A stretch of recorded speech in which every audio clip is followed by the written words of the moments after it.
The film blasts off in darkness. In the first few minutes, a militant group, calling themselves the French 75, storms aboard a detention outpost. Guns up, gates opening, people freed. It's raw, urgent, and absolutely unapologetic. Paul Thomas Anderson isn't easing you in.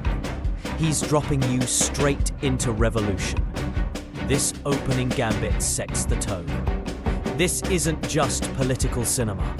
It's an action thriller, dressed in counterculture rhetoric. Enter Perfidia, Beverly Hills, Teyana Taylor, fierce, unflinching. During the raid, she confronts Colonel Stephen J. Lockjaw, Sean Penn, and she holds nothing back.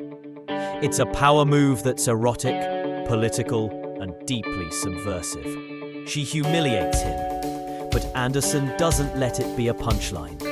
Instead, that moment simmers, because Lockjaw doesn't just feel anger, he feels obsession. Cut to Bob, Leonardo DiCaprio, a washed-up revolutionary, now living off-grid.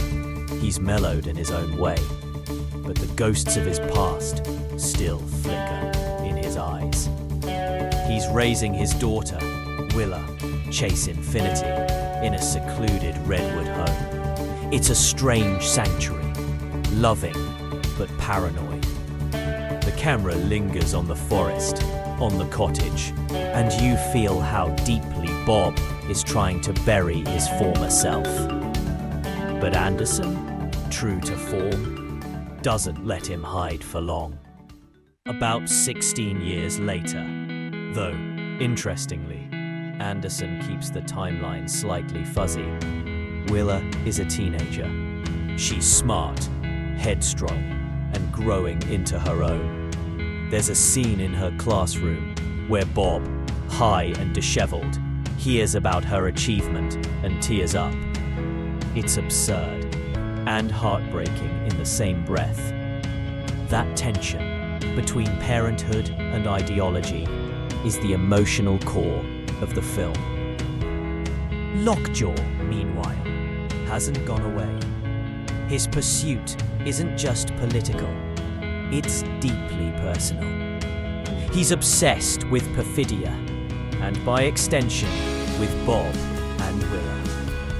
Penn imbues him with this volatile mix of authoritarian rage and wounded desire. Some of the most chilling moments come when he toggles between his public power and private fixation. There's a brilliantly awkward moment when Bob tries to reconnect with his old comrades. He calls in, but he can't remember the code words. He's fumbling, frustrated, like his brain's been scrambled by years of trauma and substance.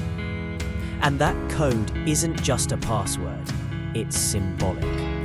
It's how he reconnects to the revolution. And his lapse is a sign of how much he's changed, or maybe how much he's lost. Then there's Sergio St. Carlos Benicio del Toro, Willa's sensei at a dojo, but also so much more. He's calm, composed, deceptively wise. He becomes Bob's unlikely partner in this madness. When things spiral, Sergio is a grounding force. But he's not just a teacher. He's part of the deeper underground, spiritual, tactical, and radically committed. One of the film's set-piece moments comes in Bactan Cross, this fictional city that feels like a fractured America. Protesters on rooftops, police in riot gear. It's a standoff that crackles. Anderson captures it like a fever dream. Part real, part surreal, part allegory. The sound design amplifies everything, and Johnny Greenwood's score pulses with tension, like an alarm that's never quite silenced.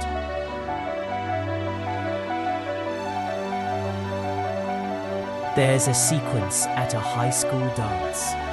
Willa is among friends, and the world feels momentarily normal. But that normalcy shatters when she's snatched away by remnants of the French 75.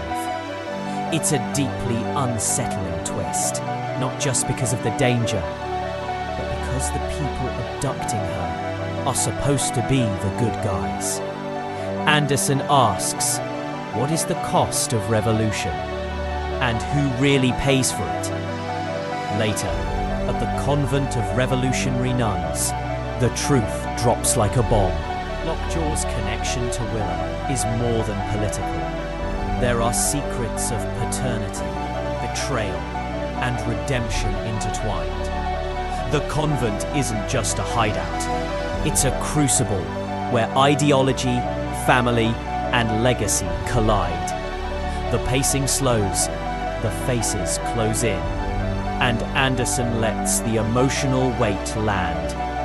You feel how personal this battle is, not just geopolitical.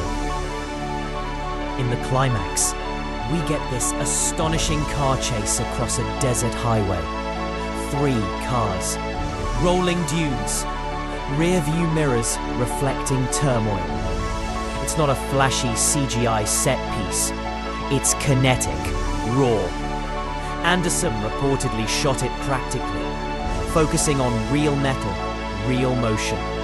But more than that, it feels symbolic. They're chasing more than each other. They're chasing meaning, legacy, the future. And when it all comes to a head, well, it's as emotionally satisfying as it is visually bold. In the end, Bob and Willa reunite. There's a letter from her mother, Perfidia, a note of hope. And they walk, side by side, into something like possibility. Not victory, really, but continuity. One battle after another isn't saying the war is over. It's saying the struggle never ends. It's a film about revolution, sure, but more deeply, it's about fatherhood, memory, and what it means to fight for something you only half understand.